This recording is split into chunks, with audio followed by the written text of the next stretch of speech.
Voilà, je vous dis bonsoir au nom du Seigneur. C'est votre frère Steve qui vous parle.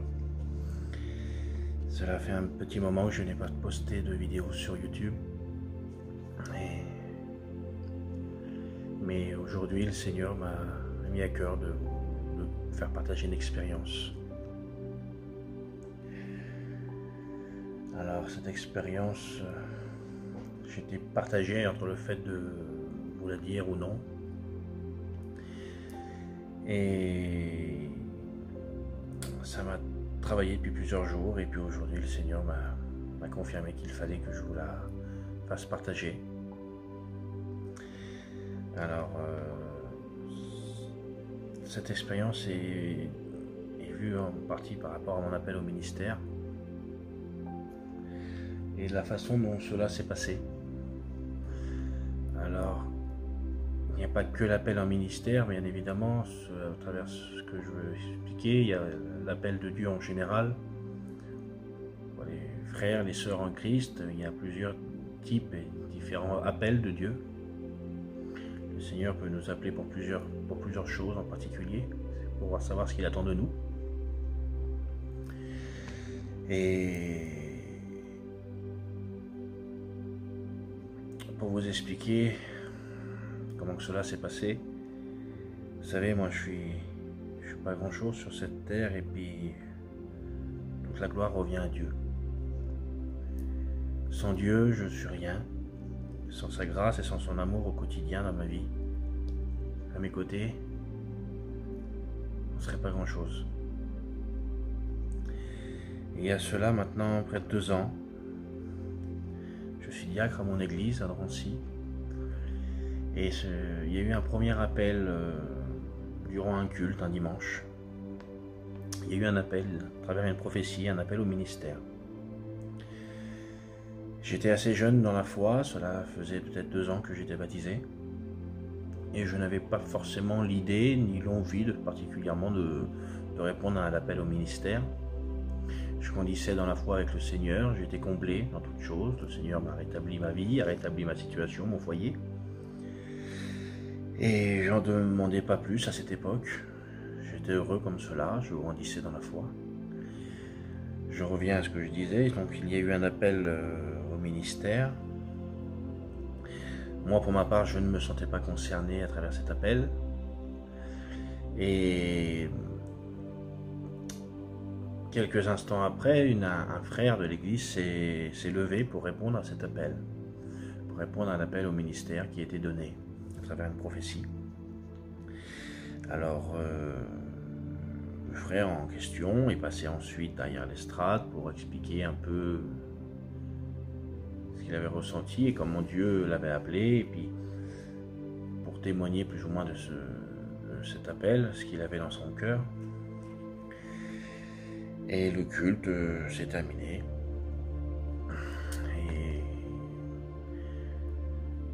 quand j'ai refermé l'église, parce que je suis diacre, je me suis occupé de la fermeture ce jour-là, j'ai regagné mon véhicule, ma voiture, et une femme est venue s'est approchée de moi.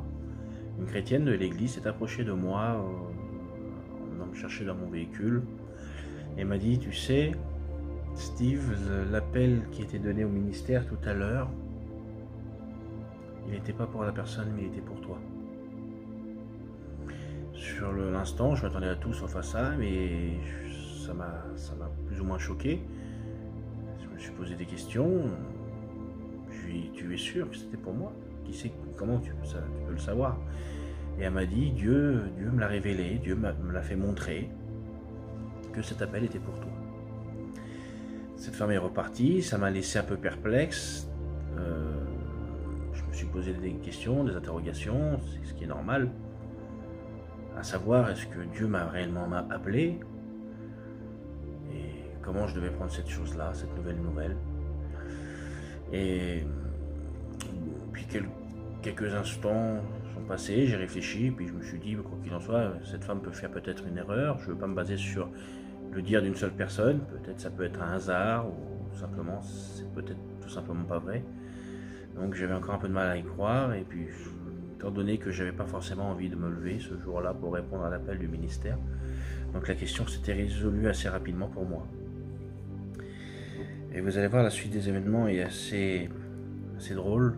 Quand le Seigneur vous veut, quand le Seigneur veut quelqu'un, il vous tourmente et il vous pourchasse, si je pourrais dire cela comme ça. Le dimanche suivant, j'étais de nouveau à mon église de Drancy, au culte, le dimanche qui a suivi. Et avant la fin du culte, une nouvelle prophétie s'est levée. Et il y a eu un nouvel appel au ministère. Et là, dans ma façon de réfléchir, j'ai commencé un petit peu à trembler, j'ai commencé un petit peu à me poser certaines questions. Là, je repensais à l'appel du ministère précédent, je repensais à ce que cette femme m'avait dit. Mais j'avais un combat en moi-même, je ne voulais pas particulièrement me lever. Je me disais, c'est pas pour moi, c'est pour quelqu'un d'autre. On se dit toujours cela, qu'on peut fuir les appels de Dieu. C'est pas pour soi, c'est toujours pour les autres. Et cet appel n'a pas été relevé. Donc personne ne s'est levé ce jour-là. L'appel est resté en vain. Et je vous le dis très honnêtement, je me sentais plus ou moins soulagé. Mais en sortant du culte, à nouveau une femme chrétienne de l'église, une autre femme de l'église, une autre chrétienne, une autre sœur, est venue me trouver, croyez-le, pour me dire, tu sais, l'appel au ministère, il était pour toi. Elle me dit, je t'ai vu, le Seigneur m'a fait voir que c'était pour toi. Là, à deux cultes de suite, deux sœurs différentes qui me disent la même chose, je commençais vraiment à me poser des questions. Ça commençait vraiment à me troubler, à travailler en moi-même.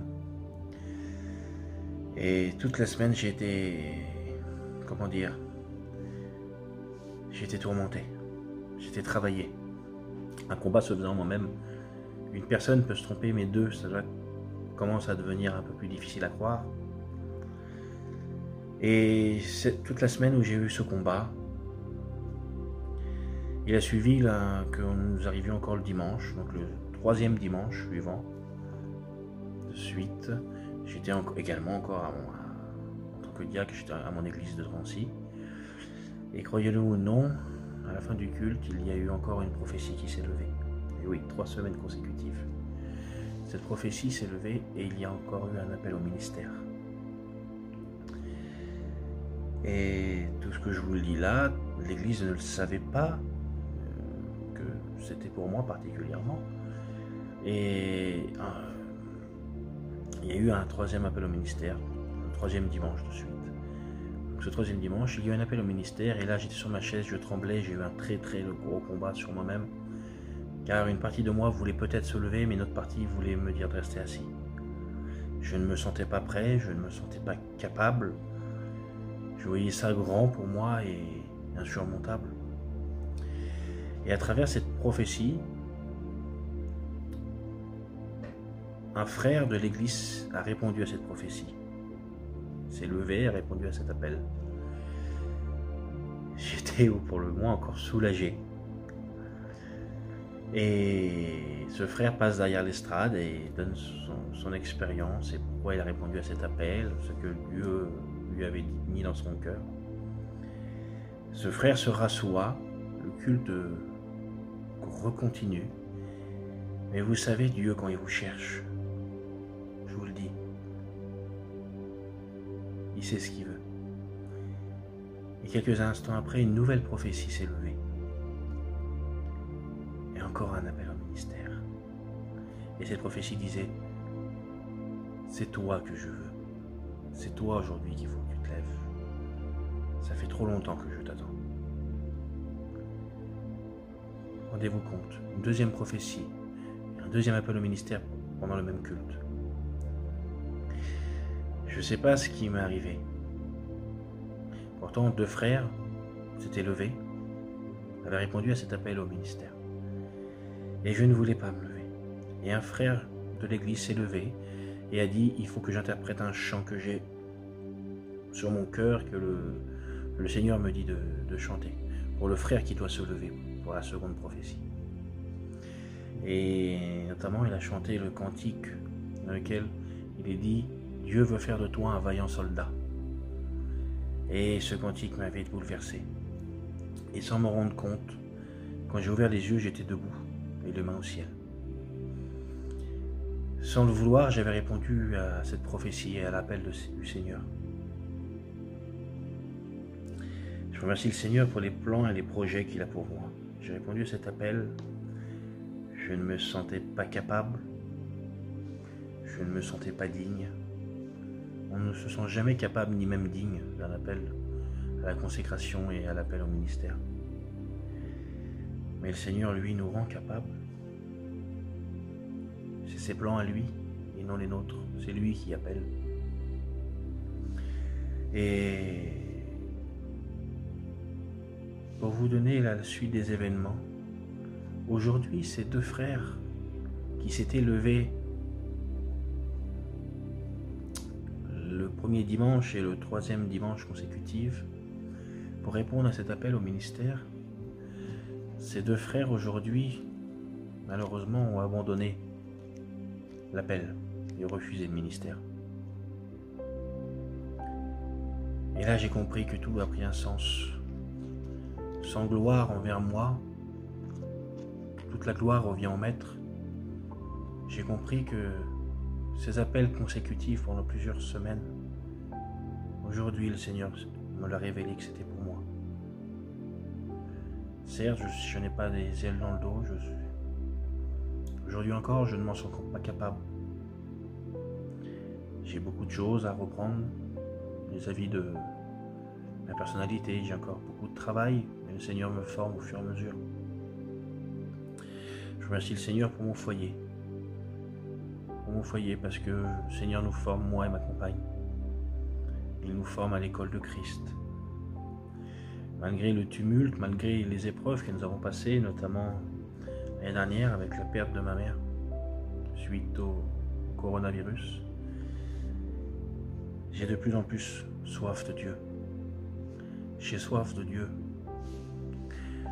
Le Seigneur nous forme, le Seigneur est à nos côtés. Le Seigneur est dans mon foyer. Vous savez,